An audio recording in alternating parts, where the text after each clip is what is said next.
then we utilize all the time that's available. Absolutely. Yes. Yeah. So I'll just take a few minutes maybe to just welcome. I've seen Osai, Adrian. Welcome. Dishen, Maraj. I think I will have also guests who will also come on board to just speak about innovation and what they're doing today. They're doing in the Silicon Savannah.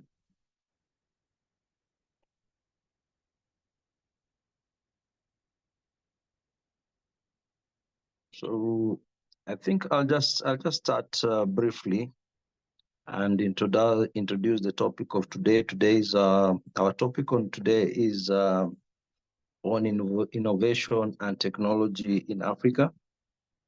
And as usual, I'll also dwell again back much to Kenya, because again, that is the area which I'm more conversant with, and I can say I relate with. So with me today, I will have, there's a lady I've invited, and her name is Pili. Pili, are you on board? Yes, I am. Just thank you, Pili.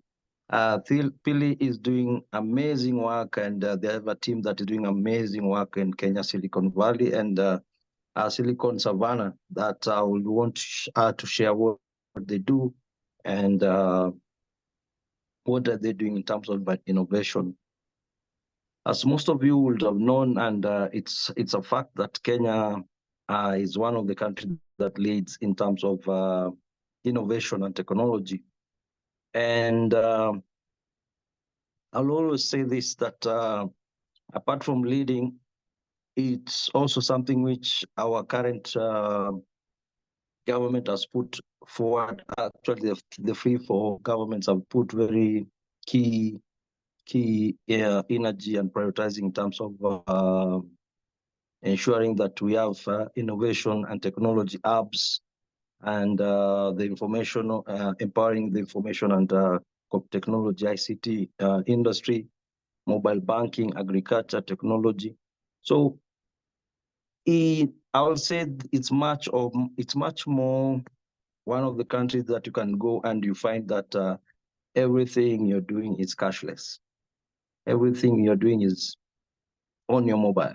Everything you're doing, I even personally don't remember the last time I used the money, cash money or physical money to pay for something, which sometimes I feel it's a bit, maybe, I don't know, it's a bit awkward, but we adapt as time changes. We adapt to the new technologies and the new times as we change.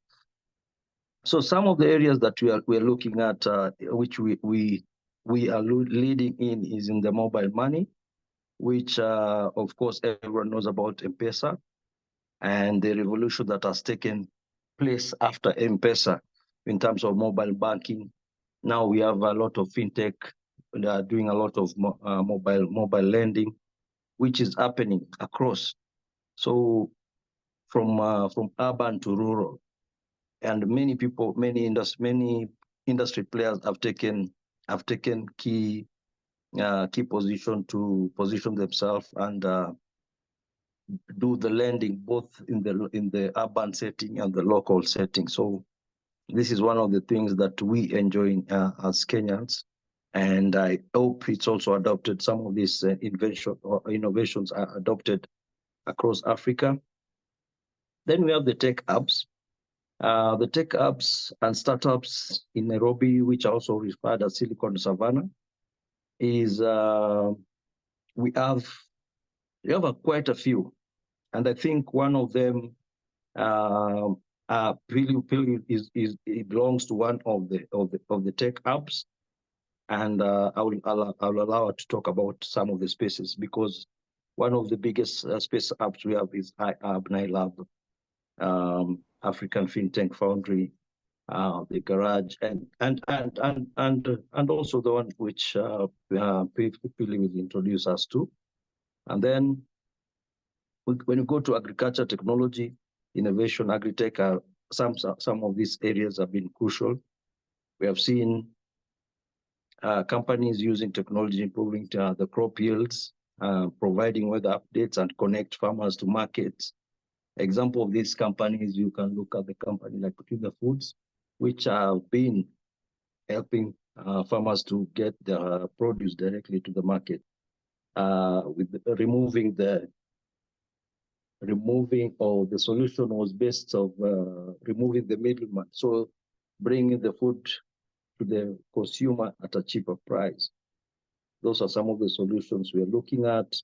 And then number 4, we have internet accessibility. I think this is one of the best thing that we have currently in Kenya, because everyone is relying on internet accessibility, and we're getting services because of the accessibility, and it's getting cheaper and cheaper every day. So sometimes when we look at some of the amenities we have in the country, in countries like Kenya, I'm sometimes persuaded to say Kenya is not a developing nation. Kenya should be classified as a developed nation, but that is for another day. The other thing we're looking at is the government also has adopted number 5, which is e-government services. The government has really worked hard to adapt to providing e-government services using innovation and technology. So some of the services, you can find them one-stop. Registering a company, you can register a company. I think the last event we had, Ken Invests really did a presentation and said that now you can even invest, or you can start a company from US without your presence being here in Kenya. So some of these are the things we are looking at in terms of public services delivery, information, access to information, tax services, land registration, health services. All these have been enabled using innovation and technology. When you're looking at health, number 6, when we're looking at health tech and innovation, health technology is also a growing industry, with startups developing solutions to improve healthcare delivery in Kenya, whereby you can find startups which are doing things like mDawa, mHealth, which you can instantly contact a pharmacy and they send you medicine wherever you are, or also you can also join the app, and you can look and find a doctor wherever you are in case of an emergency. So some of these are some of the biggest innovation we're looking at in terms of innovations in Kenya. And then I cannot go without mentioning the investment and funding. Investment and funding, the innovation in ecosystem has attracted significant investment both from local and international investors.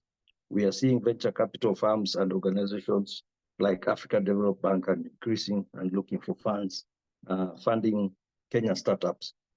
And since we are discussing about Africa, I'm just hoping that the same, whatever is happening in Kenya is also duplicated and replicated in other countries, so that we can have a uniform integration of integration of Africa, and as we develop our countries. Then lastly is in the education and skill development, which is also something which innovation is used. Now we can see a lot of online classes, and especially during COVID, that is the time when most schools change their strategy and join the online and innovation school classes. And we see the need to have those online classes, and most schools adopted to that. So even today, you can find students doing their homework, they're doing their classes, and they're doing their courses online from home. Even when a student misses a class, they can always catch up their studies online. So these are some of the technology, some of areas that Kenya has really leveraged itself and positioned itself in terms of Africa tech ecosystem. So I hope with this we can continue to have these conversations, and I'm happy even to say that one of our partner and our global partners, which is Thunderbird, the director was also nominated as a Kenyan special envoy to the UN on innovation and technology, which is Philip Thigo. So I know some of you are familiar with him, and currently is spearheading a lot of innovation and programs across the country and globally that has led to even more growth. Like recently, I've seen Google Map, Google, Amazon. They are now setting base in Kenya, and they're looking for partnership and working with Kenyans on a lot of matters. So I'll just open the floor just to have, before I invite Billy, I'll just want to open the floor to anyone just to add what they look at in terms of innovation and how can we open that discussion to other places, and how can we start having those cross-border discussion on it in terms of innovation and technology. I can start. Please do. Thank you, Cliff. I absolutely agree with you that Africa as a whole doesn't really, like you said, that it should be as a developing country and it's not shown as one. And I'm based in South Africa, so it's the same type of thing, We aren't as ahead and leading as Kenya is in South Africa. But on my side, my push on my side is to try and get more, especially the more impoverished communities, get them more technologically sound and involved in using technology, just so that everybody has that opportunity. And it starts with just, showing somebody that has left school how to, prepare their CV to join the employment workforce. It could be something that's small to the bigger items, like on my side, the AI tools to allow businesses to see what their financial risk is, or allow smaller to medium enterprises versus the big corporates to have that same opportunity that the big corporates have, because the big corporates have the money, the smaller businesses don't, So just to make it fair for all, and with the use of technology, we can actually do that. So that is my main inspiration, is getting it made available for the smaller small to medium business and the normal person, just to use that technology to advance themselves. That's my little bit. Thank you very much, Thank you. Thank you very much. I at some point I always think Kenya and South Africa we are the same pair, but thanks that you've acknowledged that we are still we are a bit ahead, which makes me Kenya proud is again ahead.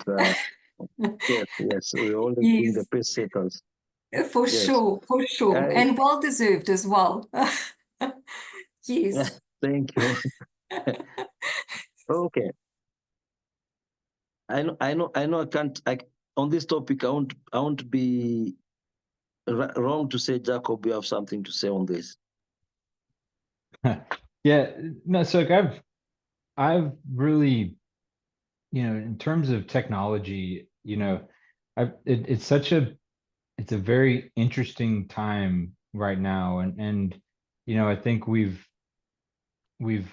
had this big rush of AI, and I think that a lot of people are realizing like costs, infrastructure needs associated with that, and maybe it won't move as fast as people expected, and but in a lot of ways it is moving fast and faster than people expected. And so to me it's a question of like, how do you keep up with the like with how fast things evolve, and um in areas where you might not have the same type of infrastructure, how do you ensure that that infrastructure gets put in place so that there isn't um, a further growing disparity between, you know, in terms of technology of haves and have-nots, and people with access and limited access. And so I think it's I don't know if like I wouldn't say we're on like a plateau right now, but I think that people are sort of moving a little slower to sort of catch up with how they can fully like maximize and use this type of technology. But it's really exciting to see all of the innovation that's popping up all over the world, especially in Africa with the youth population. And you know, it's lessons that can be learned from the work that y'all are doing and shared on platforms like this are becoming more and more important. We just need to get out and talk with each other and share things. And I think that's my last statement on innovation, is I think that's something that we need to relax a little bit on. Is like, obviously some things are clearly intellectual property and all that, but we need to relax on like keeping innovation so close to the chest, and feeling like someone might take my idea or do this or that. It's like we need to be more open and share, because that person you're talking to could improve your idea or enhance it. And so I think it's having these conversations and knowing what's going on out in the world is step one. I'll jump off the soapbox now. Thank you very much, Jacob, for the commentary. Okay, And I I'll think, just take this time. Yeah, sure, go ahead. hi everybody. Dishen, I'm also similar to Patricia. I'm from South Africa as well. Yeah, and I think, you know, just to utter the some of the sentiments is that I think technology should be used to be breaking down barriers, right? You know, if we look at Africa as a whole, I think, you know, working in the space where, you know, we've developed digital business mentoring platforms for startups and SME businesses, we've seen the opportunity, and that Africa actually is a sleeping giant, right? There's a lot going in the right direction, you know, at the pace. You know, we'll never really be happy with the pace that things move, but I do think there's plenty of opportunity, you know, within the market. And I think, you know, with innovation and technology, as mentioned earlier, it shouldn't be close-chested, right? It should be shared. It should be, you know, harnessed, and should be sort of workshopped and sort of fostered in a collaborative way, so that everybody has access to this. So I definitely, you know, share in the same sentiments that, you know, has been mentioned thus far. Thank you very much. Thank you very much for the strong sentiments on innovation. I'll just give it to one more person, just to give it a look and to see their perspective on the innovation and technology, especially around Africa. Anyone? Yes, my name is Neema Mleli from Tanzania, and I just wanted to add on something and what Jacob said. I think the main problem that we are faced here in Tanzania or in East Africa as a whole is that we don't have internet connectivity to the rural areas, and this is a big barrier. Yes, we have moved with the technology of having e-learning programs, but still it's a little bit of a problem to access in the rural areas. And the second one is access of example laptops or those it is really sad sometimes to go to primary schools. They're told they're learning ICT, but you find them learning ICT in a blackboard, like for a drawing, not real practical. So this is also a barrier for us, and moving fast is a little bit of a challenge. So it's one of the areas that we really need to look at so that we can help them. We can help technology grow fast as what is portrayed or said. Although we have a lot of programs that are doing a lot, teaching ICT and all, but we really need to push in those two areas to help young children, but youth, but also to help in rural areas. Thank you. Thank you very much, Neema. Neema from Tanzania. I think this is the first time I meet you online. And welcome to the Africa Meetup weekly, monthly. We are glad to have Tanzania on board and also have your views. Thank you very much. Without much, I think with the contribution that we've had, I'll just invite Pili Kansara. She's the head of community and partnership at Elevate Africa. Elevate HR Africa. Elevate HR Africa. They have developed something that is, I believe, is very innovative, and it's something that we can all use, a tool that we can all use in our day-to-day services. And I hope after this meeting today, I will be able also to convince Pili and the team because Pili happens to be they happen to be in a hub. I hope to convince Pili and the people at the hub to join Africa Global Chamber Nairobi as members so that we can walk this journey together. Pili, welcome. Welcome. Thank you. Thank you so much, Cliff, for having me. Let me just first of all begin by expressing utmost gratitude to the entire team for having us. I think these are very important conversations that we're having here, and I want to agree with all the sentiments that have been shared. Truly believe that the tech startup scene in Africa is thriving just based on all the startups and all the opportunities that are currently in the space. And these conversations are so important to have. So like Cliff said, my name is Pilin Kasara. I work at a startup called Elevate HR. We are part of larger startup studio that houses different startups doing amazing things, all in the tech space.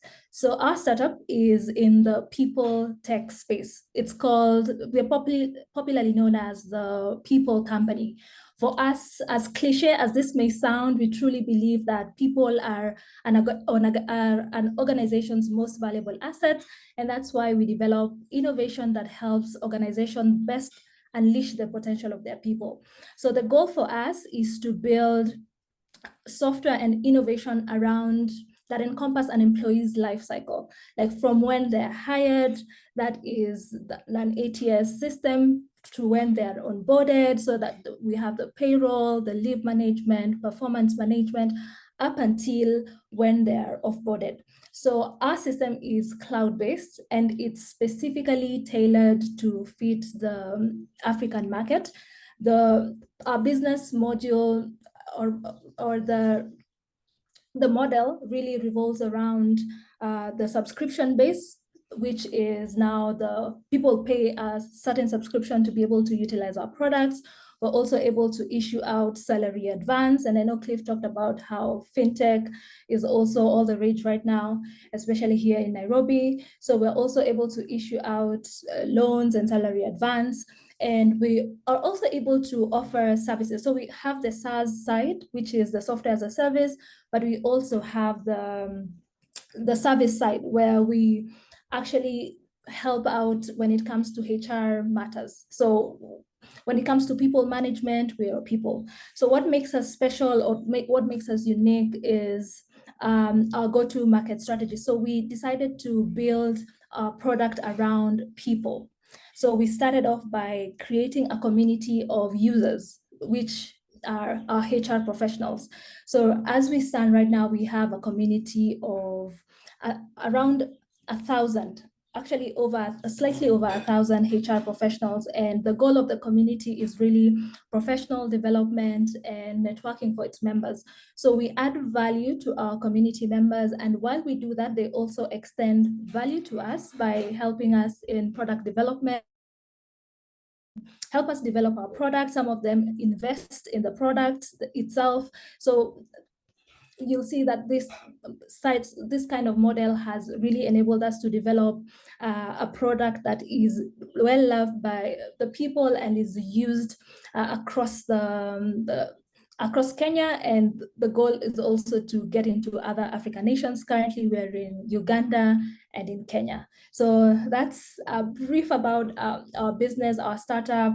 If I have time, or I can even send you a link so that you can even get to just try and see the product in action. So yeah, that's I'm open to questions or comments on what we're building here. Please do share the link if you can, Pili, because this Global Chamber is about we welcome new people by opening doors. And I think this is a space where you guys have been always looking to have a platform like this, so that for your expansion and growth. So I will want to welcome you to join us, and also talk to directors that they might also be members of Global Chamber, because I'll be coming knocking to the offices soon, just to give them I wanted to give you a glimpse of what you guys do. Yes. And I also happen to be conversant with a bit of your product, and it's a product that I believe it can be pushed further. So that is the reason why I thought that you could be a good speaker to introduce your product to us in Global Chamber. Absolutely. Well, thank you so much for the invitation. I'd be glad to share the invitation to the demo link so that you can try out the product and just see it for yourself. Okay. Anyone with a question on what Elevate HR product does? Please go ahead.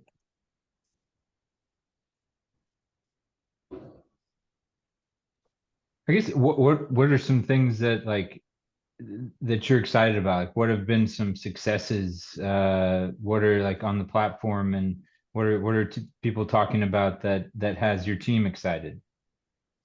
So I think for me, what's exciting is how the product development itself, because the goal for us is HR end to end, and that has been the goal for a long time. But because of capacity, of course, we've managed to build module by module. So for us, we have some exciting modules coming up, like for instance, the learning and development module that we're building up, the time and attendance module. So some of the modules that are fresh, they're new, that is what is exciting for us. And then another thing that is exciting for us as a company is that we actually recently launched our foundation. So we just realized that in Kenya, unfortunately, there are around a million young people who are not in school.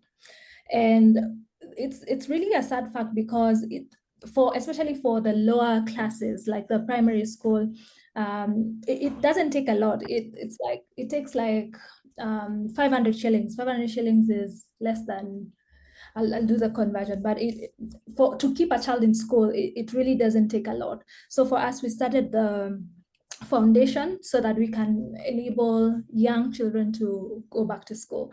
So part of the proceeds from our software sales goes towards that project. So I'm excited about that, because we get to create some real impact in the community. So other than just selling software, we get to have real tangible impact. Awesome. Thank you very much, Philip. Awesome.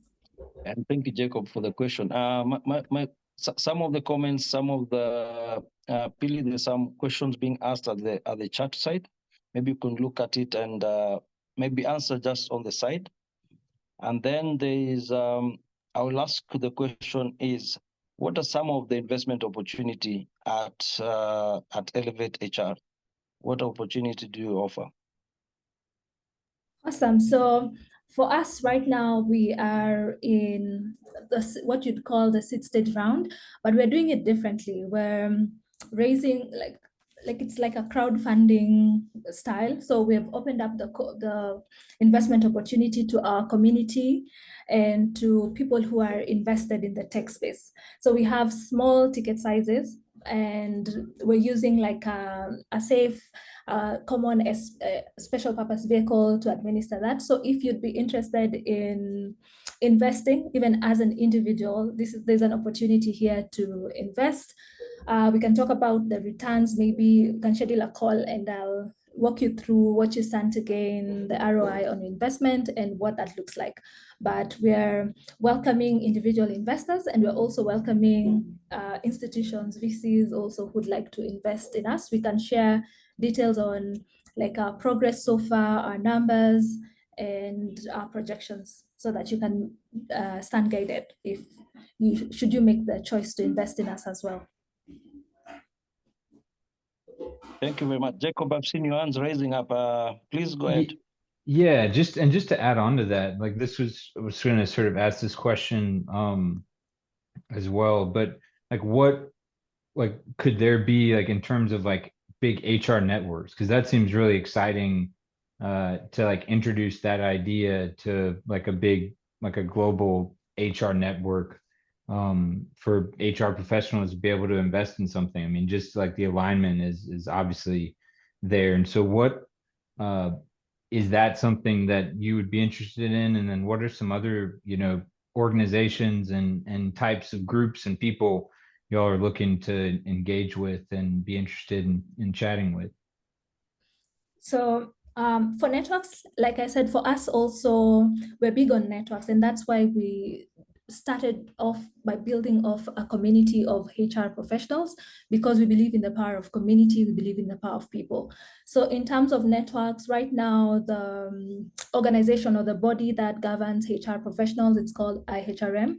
We are in talks of like a partnership with them. Right now, we mainly do events for HR professionals, because part of the goal of our community is professional development for our members, and that's how we are enhancing value to them. So we work with these groups of people. We have also the women in HR, also our partners, but mostly it has been through the events that we conduct. The invitation for them to be a part of our community or to even form a larger network is there. And we're looking to, because HR at the end of the day is HR. It might vary, so a few things might vary across the globe, but the core of HR is pretty similar. So we've seen I have personally seen, I'm part of a network, a global network of HR professionals that's run by a company called Lattice. I don't know if you guys if you know Lattice.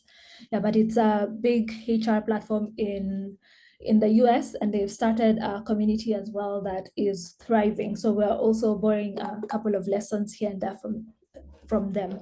So, but we're always open to growing and to learning. So in case you would know or you know of a network that would benefit from what we're building, or we would benefit from them, definitely open to seeing where that goes as well. So thank you for that. Thank you for all the advice that I'm getting.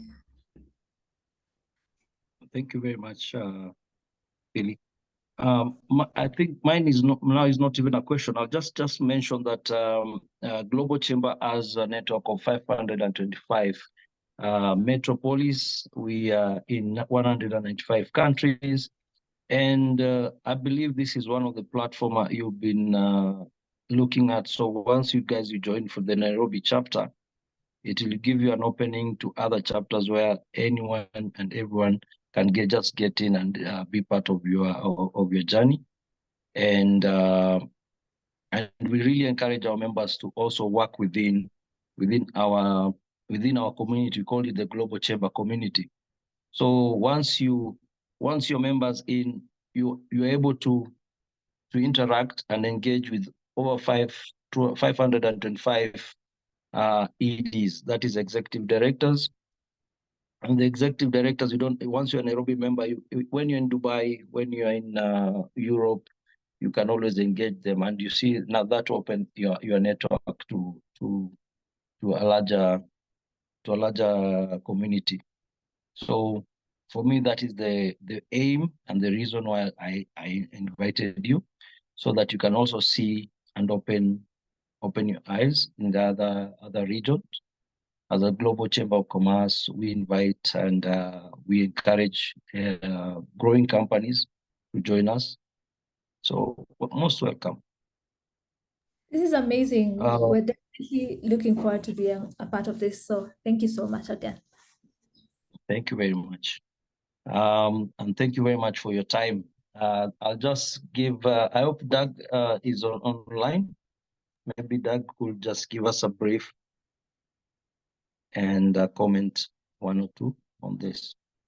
Sure, Cliff. Can you hear me? Yes. Now you're much more clear.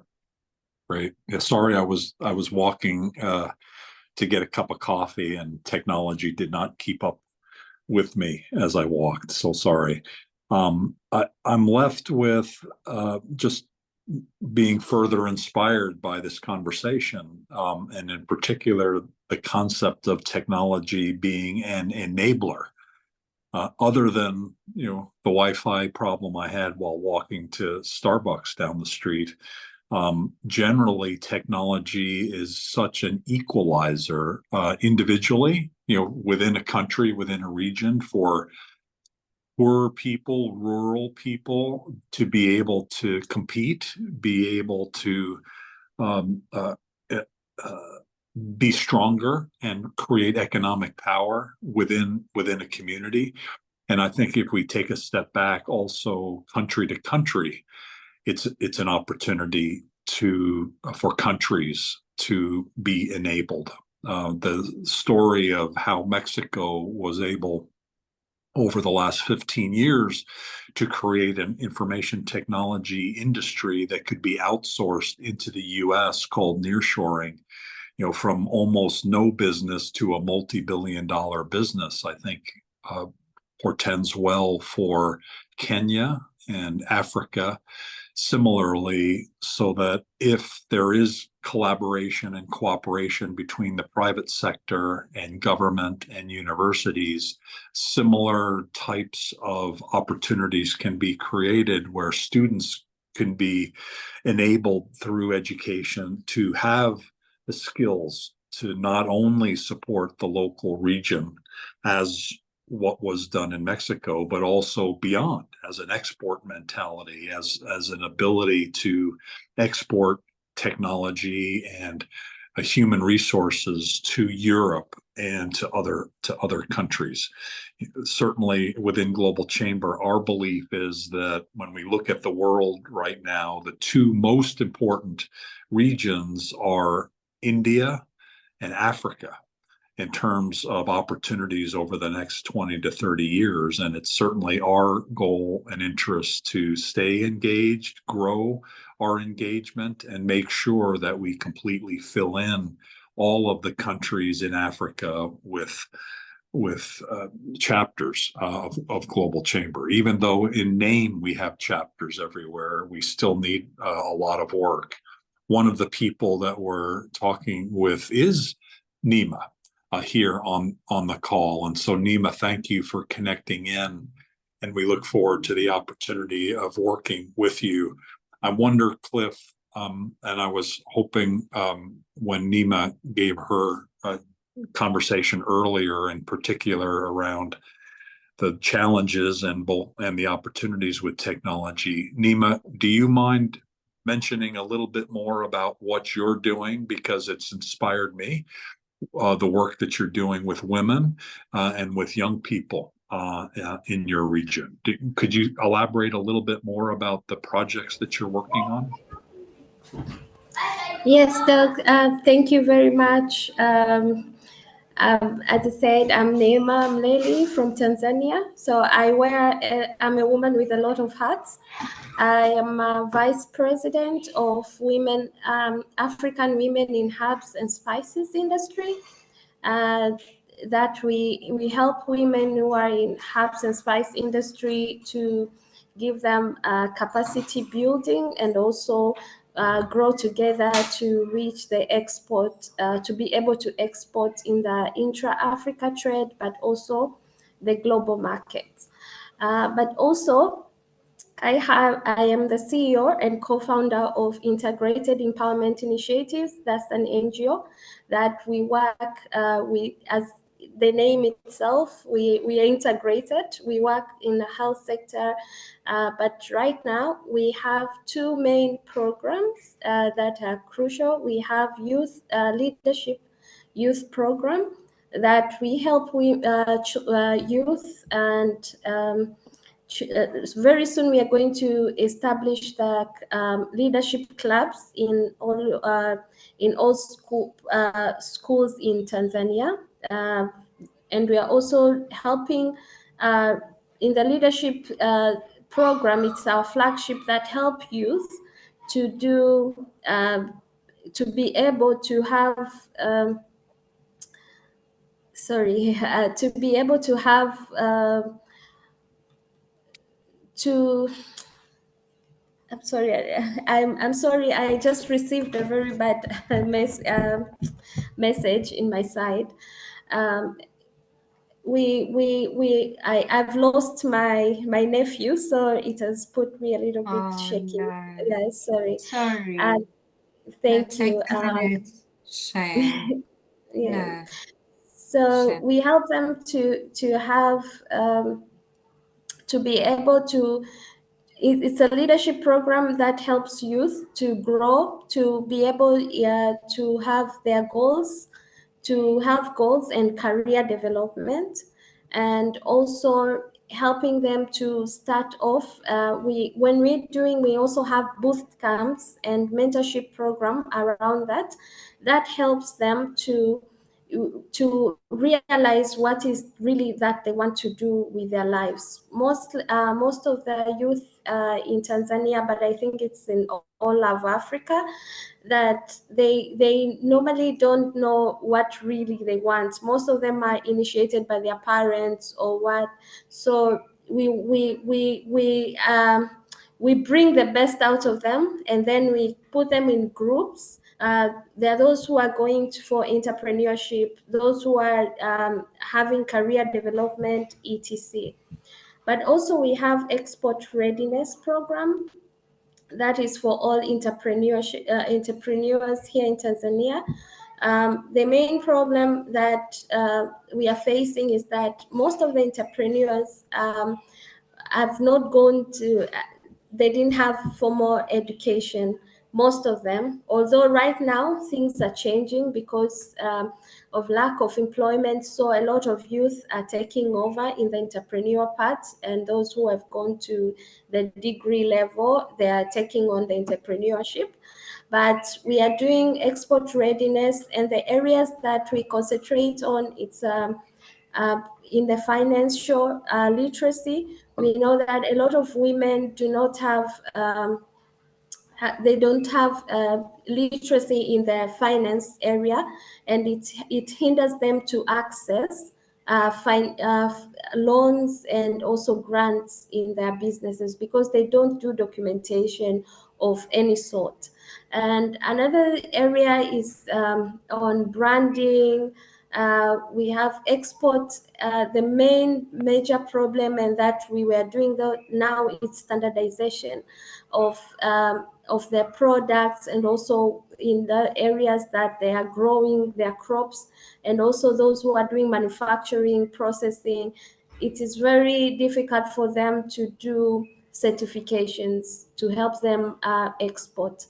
But also we have associations, and we are also encouraging in building associations for women and youth that helps them in accessing resources very easily.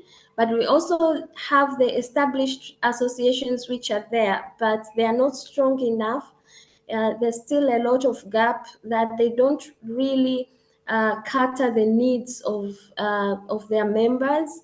So there's still a very huge gap which they need to be capacitated. So that is the area also we are looking at, working with also government bodies to strengthen their capacity on export readiness, because this is a little bit very comprehensive. It's an area that we look so that they can be able to go to do their businesses outside the country. And this is a problem for women, especially all the logistics and transport and all. They find it very cumbersome, and very few women do export.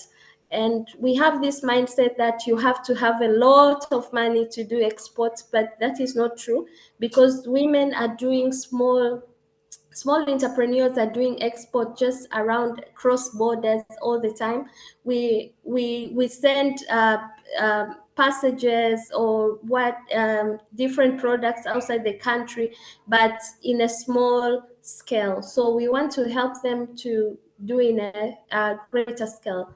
Another area is digital skills, marketing skills, which is very important for women who are export. But then we also use the youth that we train them in leadership program. We want to transfer them, those who have knowledge in marketing, those who have knowledge in accounting, finance, and those who have knowledge in procurement, logistic, and also law. Because doing the legal contracts and everything, it's also a problem with women. And also trying to collaborate with banks here in Tanzania that can help to educate women in opening bank accounts to separate their own business and their personal transactions to be different. But also, when they are doing export, they should know how to go about it, the LC, the letter of credit, and those things, those terminologies. It's very important for them to understand, and most of them don't. And also have legal lawyers to help them write the contracts, because most of them don't have idea on law and their rights. And also work with insurance companies to help them in the risk management, etc. So this is what we are doing. But currently, we have not been able to scale up because of funds. Mostly, we have been doing these things individual, but we want to go to every we have 26 regions in Tanzania, and we want to reach them in down to go down to the community and help women in categories, women who are in farming, women who are in processing, manufacturing in each region, and build the capacity also of business and marketing officers in the region and districts. Thank you very much. Thank you, Nima, and so sorry about your nephew. Thank you for also sharing all that information. As you can see, Cliff, Nima, and all of you can see what Nima brings, some really key components, the young global leadership and leadership there, women leadership, and export readiness, three cores, three pillars for Global Chamber. And so love the fact that you're involved in all of those areas and more, Nima, in Tanzania. Back to you, Cliff. Thank you for the opportunity.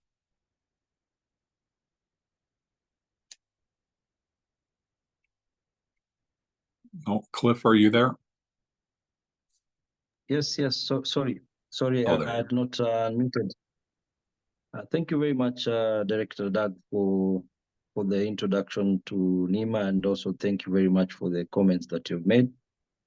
I will also take this opportunity on behalf of Global Chamber Africa to Nima, our condolences as a family. and we are looking forward to working with you. I will get in touch with you through the office so that we might see how we can scale up some of the things you're doing, or how we can engage you so that we can push you forward. Thank you very much, Nima. I'll just give a few, we have like maybe 5 minutes to time. And I was wondering if we have anyone else from Africa who would like to make a contribution to this topic. I'm seeing Adrian, and I'm also seeing John Higgins, who is also in the industry of innovation and technology. So I want to give the just 2 minutes or 1 minute each to tell us more about innovation and technology and how we can get involved in it.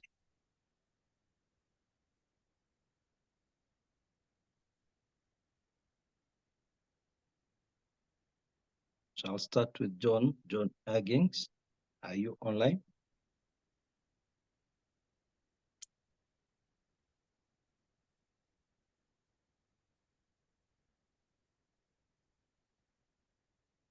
I think John is not available.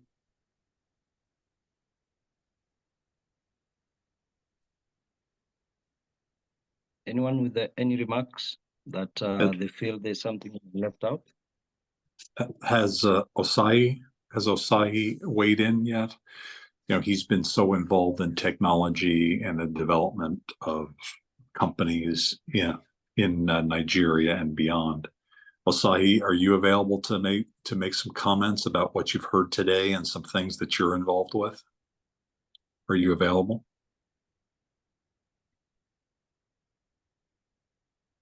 Maybe not.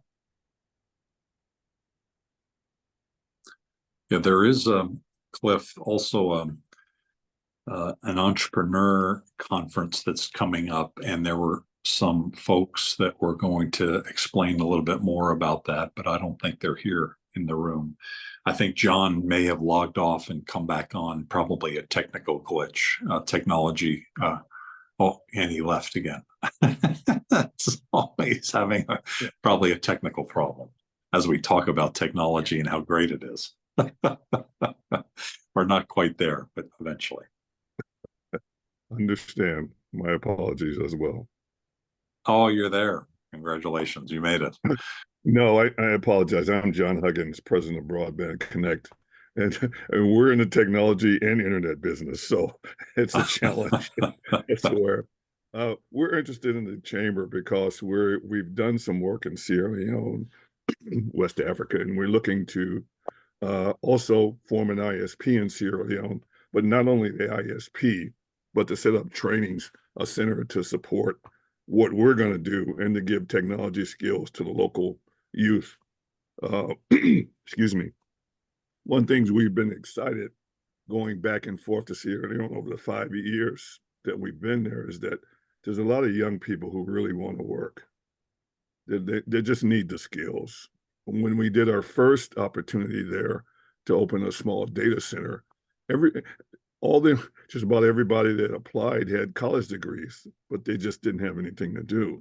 And we didn't need that level of expertise. However, that shows me that you have some folks who there are interested. So we're going back at this moment, setting up an ISP to start. Well, we're going to start with the training session first. Training in technology, training in cable technicians and ISP technicians, and then start the ISP business. So we're going to give skills to start the business and continue to do the training from then on out. So we're certainly interested in joining the chamber so we can, just help connect with not just Sierra Leone, but all the countries within Africa. That's great. It looks like you're outside of Washington, D.C., near Alexandria. That's correct. We're in Oxon Hill, Maryland, just outside of D.C. Fantastic. We'd love to learn more. Did you hear the comments earlier from Nima about rural internet Yes. And I presume that's an area that you've been involved with, and any comments about that and the opportunities there?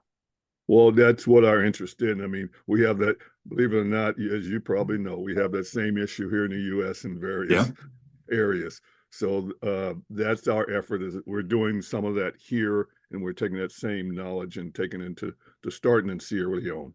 But we're also looking at, Liberia and surrounding countries around Sierra Leone as well. But we understand the need, as someone said earlier, the connectivity is critical for everything. Internet is a core to education, core to skills, core to jobs. So we want to be a part of that.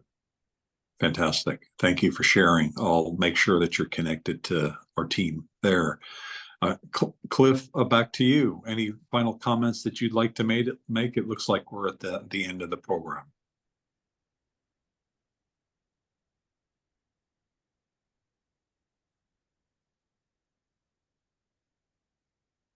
Oh, Cliff, you're on mute.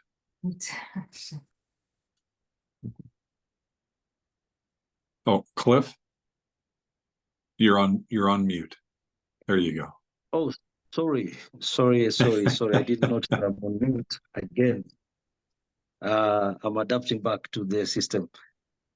I'm just saying, I noticed that Jacob has made a comment that he has a network connected to the several civil society groups in non-profits in Sierra Leone and West Africa. I think that's something John could pick up. And I was hoping that Osai Adrian will give just a commentary before we close the session, if he's available. But if he's not available, then I'll beg to close the session today. Osai?